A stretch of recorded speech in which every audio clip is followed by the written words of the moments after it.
নমস্কাৰ, এই মুহূৰ্তত আহি পৰিছে সন্ধিয়াৰ কেইবাটাও বিগ ব্ৰেকিং নিউজ আৰু এনে ধৰণৰ খবৰসমূহ নিতৌ চাবৰ কাৰণে চেনেলটো ছাবস্ক্ৰাইব কৰি ভিডিঅ'টোত এটা লাইক কৰি দিব। এই মুহূৰ্তত জনাই আছো এটা ব্ৰেকিং নিউজ। মুখ্যমন্ত্ৰী হিমন্ত বিশ্ব শৰ্মাকো গ্ৰেপ্তাৰ কৰিব যদি তেওঁ কাৰোবাৰ মাটি দখল কৰে। এইবাৰ মুখ্যমন্ত্ৰী হিমন্ত বিশ্ব শৰ্মাই নিজেই এই কথা স্পষ্ট কৰিছে। আজি মুখ্যমন্ত্ৰী শৰ্মাই কৈছে 2001 চনত মই মন্ত্ৰী হোৱাৰ দিনৰ পৰা মোৰ বিৰুদ্ধে লিখি আছে, কিন্তু মোৰ বিৰুদ্ধে লিখা সাংবাদিকৰ ঘৰলৈ মই যাওঁ, কিন্তু মই সাংবাদিক হৈ সাংবাদিকতাৰ বাহিৰৰ যদি কাম কৰোঁ আইন সকলোৰে বাবে সমান। যদি মই মুখ্যমন্ত্ৰী হৈ কাৰোবাৰ মাটি দখল কৰিবলৈ যাওঁ মোকো গ্ৰেপ্তাৰ কৰিব। আন এটা খবৰ, কা বিৰোধী আন্দোলনৰ এটা পুৰণি গোচৰত ছাত্ৰ মুক্তি সংগ্ৰাম সমিতিৰ শিৱসাগৰ জিলাৰ সভাপতি অভিজিত চেতিয়াক কাৰাগাৰলৈ প্ৰেৰণ। শুকুৰবাৰে নিশা নিজা গৃহৰ পৰা চেৰেকাপাৰ আৰক্ষীয়ে গ্ৰেপ্তাৰ কৰিছিল ছাত্ৰ নেতাগৰাকীক। পৰৱৰ্তী খবৰ, নামনি সোৱণশিৰি জলবিদ্যুৎ প্ৰকল্পত পাৱাৰ হাউচৰ পৰা পৰি মৃত্যু হৈছে এজন শ্ৰমিকৰ। মৃত শ্ৰমিক মিংমাং বদতিৰ অবিনাশ দলে বুলি জানিব পৰা গৈছে। পৰৱৰ্তী খবৰ, অৱশেষত ক্ষমা বিচাৰিলে মন্ত্ৰী ৰঞ্জিত কুমাৰ দাসে। অনুসূচিত জাতিক অপমান কৰাৰ অভিযোগেৰে দিছপুৰ থানাত মন্ত্ৰীগৰাকীৰ বিৰুদ্ধে দাখিল কৰা হৈছিল এজাহাৰ।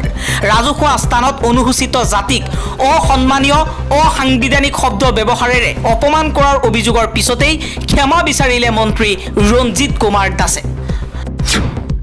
আন এটা খবৰ, ছত্তীশগড় সুকমা জিলাত সেনা আৰক্ষী আৰু মাওবাদীৰ ভয়ানক সংঘৰ্ষ। 16 গৰাকীকৈ মাওবাদী নিহত হোৱাৰ লগতে বহু কেইগৰাকী আৰক্ষী বিষয়াও আঘাতপ্ৰাপ্ত হৈছে। পৰৱৰ্তী খবৰ, প্ৰধানমন্ত্ৰী নৰেন্দ্ৰ মোদী এগৰাকী অত্যন্ত স্মাৰ্ট ব্যক্তি আৰু মোৰ অতিকৈ ভাল বন্ধু। এইবাৰ প্ৰধানমন্ত্ৰী নৰেন্দ্ৰ মোদীৰ প্ৰশংসাত পঞ্চমুখ হৈ পৰিছে আমেৰিকাৰ ৰাষ্ট্ৰপতি ডোনাল্ড ট্ৰাম্প। হোৱাইট হাউচত ভাষণৰ সময়ত দুয়োগৰাকীৰ নেতাৰ মাজৰ শক্তিশালী সম্পৰ্কক লৈ এই মন্তব্য কৰিছে ডোনাল্ড ট্ৰাম্পে। আন এটা খবৰ, কংগ্ৰেছৰ মুখপাত্ৰ ৰিতম সিঙক পুনৰ গ্ৰেপ্তাৰৰ সম্ভাৱনা। মৰিগাঁৱৰ ডিএছপি প্ৰীতম শইকীয়াৰ নেতৃত্বত লখিমপুৰত উপস্থিত হৈছে মৰিগাঁও আৰক্ষীৰ বৃহৎ দল। লখিমপুৰৰ জেলত গ্ৰেপ্তাৰ হৈ থকা ৰিতম সিঙৰ শুকুৰবাৰে মঞ্জুৰ হৈছিল জামিন। কাৰাগাৰৰ পৰা মুক্তি লাভৰ সময়তেই পুনৰ গ্ৰেপ্তাৰ হোৱাৰ সম্ভাৱনা মুখপাত্ৰগৰাকী। পৰৱৰ্তী খবৰ, নিজৰে প্ৰতিষ্ঠান XAIক ছ'চিয়েল মিডিয়া প্লেটফৰ্ম X বিক্ৰী কৰিলে উদ্যোগপতি এলন মাস্কে। $33 বিলিয়ন X ক্ৰয় কৰিলে XAI। এলন মাস্কে $44 বিলিয়ন ক্ৰয় কৰিছিল X।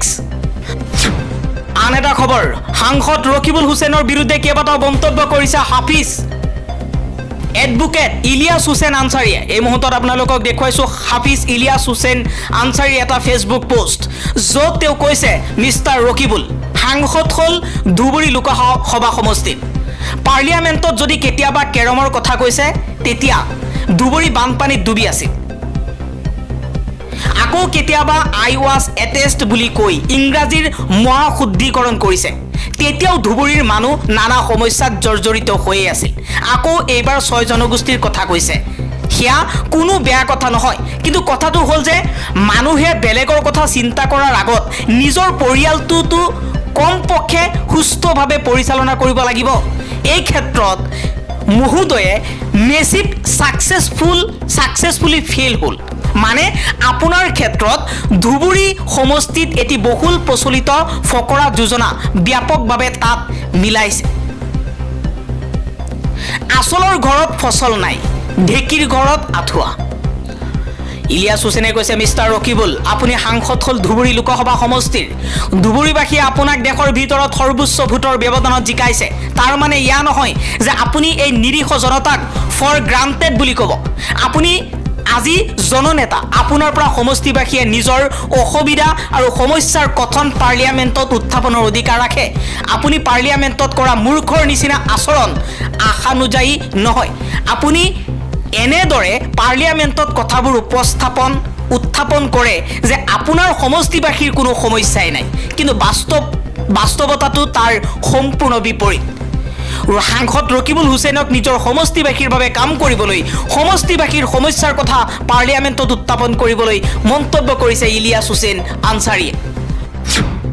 পৰৱৰ্তী খবৰ, ভূমিকম্প পীড়িত ম্যানমাৰলৈ ভাৰতৰ সাহায্য। অশান্ত মণিপুৰে পালেনে ভাৰত চৰকাৰৰ সাহায্য, তাক লৈ এতিয়া বিভিন্নজনে প্ৰতিবাদ সাব্যস্ত কৰিছে। শেহতীয়াকৈ ম্যানমাৰত জোকাৰি যোৱা ভূমিকম্পই দেশখনৰ বিস্তৰ ক্ষতি সাধন কৰিছে। ম্যানমাৰত হোৱা ভূমিকম্পত এতিয়ালৈকে 1002জন লোকৰ মৃত্যু হোৱা বুলি জানিব পৰা গৈছে। 2376 জন আহত আৰু 30 জন নিখোজ হোৱা বুলি চৰকাৰী তথ্যত উল্লেখ কৰা হৈছে।